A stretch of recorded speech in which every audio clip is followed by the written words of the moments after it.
अस्सलामु अलैकुम वरहमतुल्लाहि वबरकातुहू। नाज़रीन, मैं आपका भाई ज़हाक तनवीर मैं आप सबका इस वीडियो में इस्तकबाल करता हूं।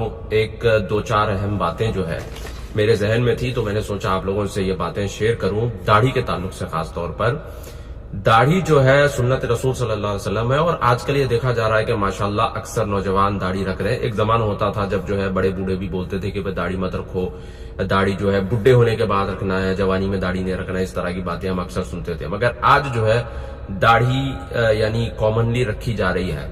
मगर साथ ही साथ ये भी देखा जा रहा है कि दाढ़ी का जो यानी आइडेंटिटी है दाढ़ी की या दाढ़ी वालों की जो आइडेंटिटी है, हम इसके तकाजों को पूरा नहीं कर रहे हैं, बल्कि हम इसको मतलब रख तो रहे हैं मगर इसके पीछे जो कॉन्सेप्ट है या फिर जिस तरह से लोग दाढ़ी वालों को देखते हैं और फिर उनकी कदर करते हैं और फिर जब उनको धोखा होता है तो बड़ा यानी कि दीनदारी से और दीनदार लोगों से जो है लोगों को नफरत और घिनौनी शुरू हो जाती है। देखिए, जैसे कोई नौजवान लड़का जो दुनियादार होता है वो किसी महफिल में आकर बैठता है। फर्ज करिए कि किसी अहले हदीस आलिम के दर्स में आके बैठ गया, दीन सीख रहा है, दीन सुन रहा है, उसको दीन से मोहब्बत होने लगती है। अब शुरुआती स्टेज होता है, इनिशियल स्टेज होता है और इसी इनिशियल स्टेज पर उसको जो उसके जमात के बरादरान होते हैं या फिर जो वहां के लोग होते हैं उसको ये फोर्स करते हैं कि वो दाढ़ी पहले छोड़ ले। अब उनका मकसद ये होता है कि अगर ये बंदा दाढ़ी छोड़ लेता है तो फिर ये जो है गुनाहों से बचना शुरू हो जाता है और फिर उसकी एक आइडेंटिटी बन जाती है कि भाई ये फला जमात का है, अहले हदीस का है या तबलीगी जमात का है। इसी तरह से तबलीगी जमात में भी जब कोई जाता है, जमात में जाता है, 3 दिन लगाता है या 40 दिन लगाता है, 4 महीने उसके अंदर लगाता है, तो फिर वो भी जो है दाढ़ी छोड़ लेता है। देखिए, मैं आपको एक बात बता दूं कि दाढ़ी जो है ये सुन्नत रसूल सल्लल्लाहु अलैहि वसल्लम है, अंबिया की सुन्नत है। तमाम अंबिया जो है दाढ़ी रखते थे, कोई ऐसे नबी नहीं गुजरे हैं जो बगैर दाढ़ी के थे। तो सारे अंबिया जो है ये दाढ़ी वाले थे। इनफैक्ट दाढ़ी जो है उस टाइम पर एक कॉमन रिवाज था कि जो मर्द होता वो दाढ़ी जो है जरूर रखता था। और इसके ऊपर जो है बाकायदा एक हदीस भी है, काफी मशहूर है कि मजूसी लोग आए थे बड़ी बड़ी मूंछों वाले, तो रसूलुल्लाह सल्लल्लाहु अलैहि वसल्लम ने देख के बोला कि भाई ये तुमको किसने बोला मूंछें रखने और दाढ़ी काटने के लिए? तो उन्होंने बोला हमारे रब ने, यानी कि उनके आका को या किंग को वो लोग रब बोलते थे। तो उन्होंने कहा कि हमारे रब ने हमको बोला कि दाढ़ी जो है निकालो और मूंछें बढ़ाओ। तो रसूलुल्लाह सल्लल्लाहु अलैहि वसल्लम ने जवाब दिया मगर मेरे रब ने मुझे हुक्म दिया है कि दाढ़ी बढ़ाओ और मूंछें कम करो। तो ये इसमें ये बात बिल्कुल साबित होती है कि भाई दाढ़ी जो है दीन का बहुत एक अहम हिस्सा है। और जैसे मैंने अभी आपके सामने कहा कि पहले जमाने में दाढ़ी जो है रखी जाती थी, मर्द मतलब दाढ़ी रखते थे। अबू जहल के बारे में भी आता है सीरत की किताबों में कि उसको भी दाढ़ी थी। इसी तरह से आप देखिए कि मूसा और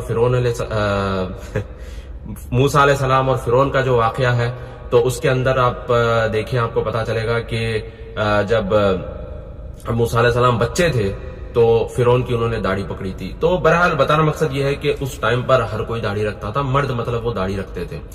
और अगर आप पढ़ेंगे तो आपको पता चलेगा कि उस जमाने में जो बादशाह लोग हुआ करते थे तो बादशाह के जो बिल्कुल अंदरूनी जो काम होते थे, प्राइवेट जो उनके काम करने के लिए जो लोग होते थे, और महारानियों के, क्वींस के जो गार्ड्स हुआ करते थे, वो लोग जो है उनको दाढ़ी निकाल देते थे, यानी उनको खसी करते थे, कैस्ट्रेट करते थे और फिर उनको दाढ़ी निकाल देते थे। अक्सर आप ये जो है ना टर्किश ड्रामास वगैरह में भी आपने गौर किया होगा ये चीज कि रानियों के जो गार्ड्स होते हैं, खास गार्ड्स जो होते हैं रानियों के, इनको दाढ़ी निकाल कर जो है खसी कर दिया जाता था। तो ये आइडेंटिफिकेशन था उस दौर में कि मर्द दाढ़ी रखता था और जो खसी किया हुआ जो मर्द होता था, जिसको कैस्ट्रेट कर दिया जाता था, उसको दाढ़ी निकाल दी जाती थी।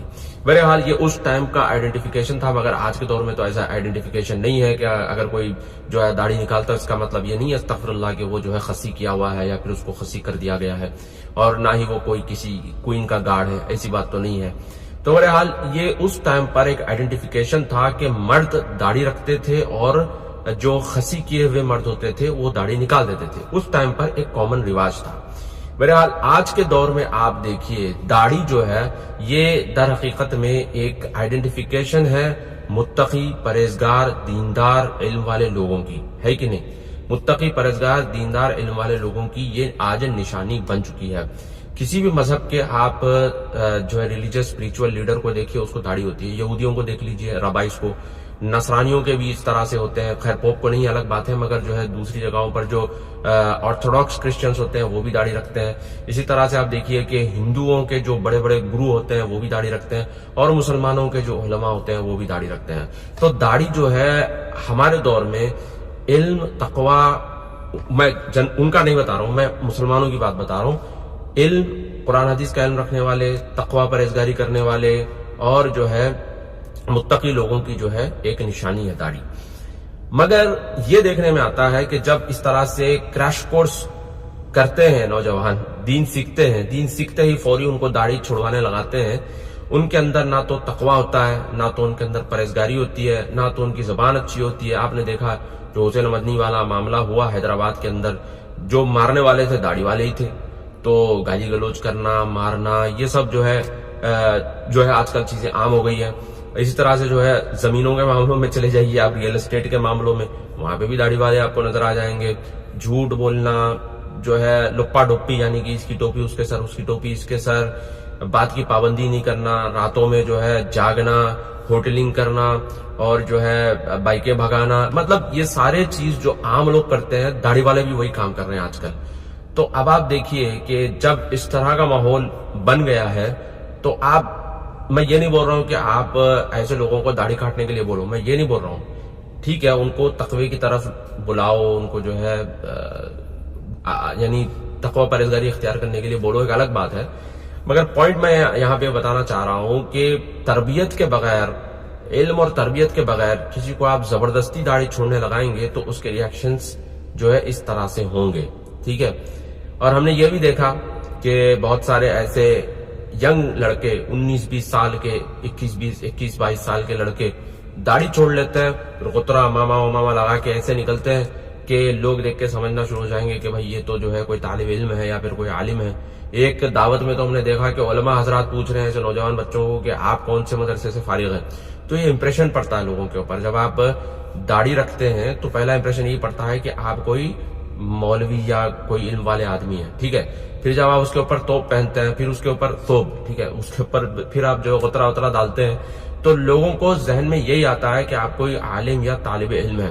यकीन मानिए मैं भी तोप पहनता हूं, मगर मैं कोशिश करता हूं कि तोप के ऊपर मैं कैप लगाऊं, या फिर जो है मैं, क्योंकि मैं आलिम नहीं हूं, ना मैं आलिम हूं ना मैं तालिब इल्म हूं, तो मैं क्यों रॉन्ग इंप्रेशन लोगों को दूं, क्यों मैं एक रॉन्ग सिग्नल लोगों को दूं।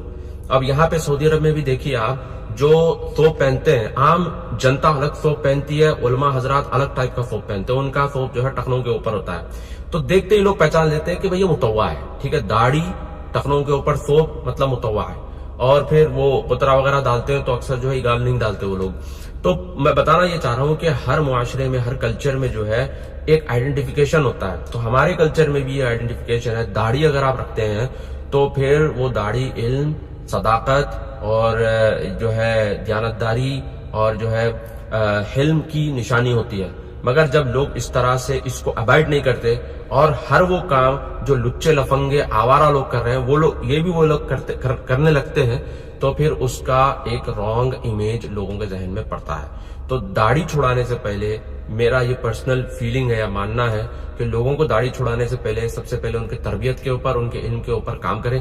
उनके अंदर जब इल्म आ जाएगा, तकवा आएगा, तरबियत होगी, तो भाई उसके बाद अगर वो दाढ़ी छोड़ेंगे तो एटलीस्ट जो है वो प्रॉपर तरीके से दाढ़ी का जो हक है वो अदा कर सकेंगे। वरना फिर ऐसे ही छुड़वा देंगे, चलो भाई छोड़ो, जल्दी छोड़ो, छोड़ो छोड़ो भाई, दाढ़ी छोड़ो, दाढ़ी छोड़ो। तो आपकी जमात में भर्ती करने के लिए आप उसको फौरी दाढ़ी छुड़वाने लगा देंगे, तो फिर जो है ये तो एक तो नाम खुद का भी बदनाम करेगा, आपकी जमात का भी नाम बदनाम करेगा, और फिर जो है मुसलमान आइडेंटिटी का भी जो है वो नाम बदनाम करेगा। मेरे हाल ये चंद बातें लेकर आपके सामने मैं हाजिर हुआ था। उम्मीद है आप लोगों को ये बातें पसंद आई है। अस्सलाम वालेकुम व रहमतुल्लाहि व बरकातहू।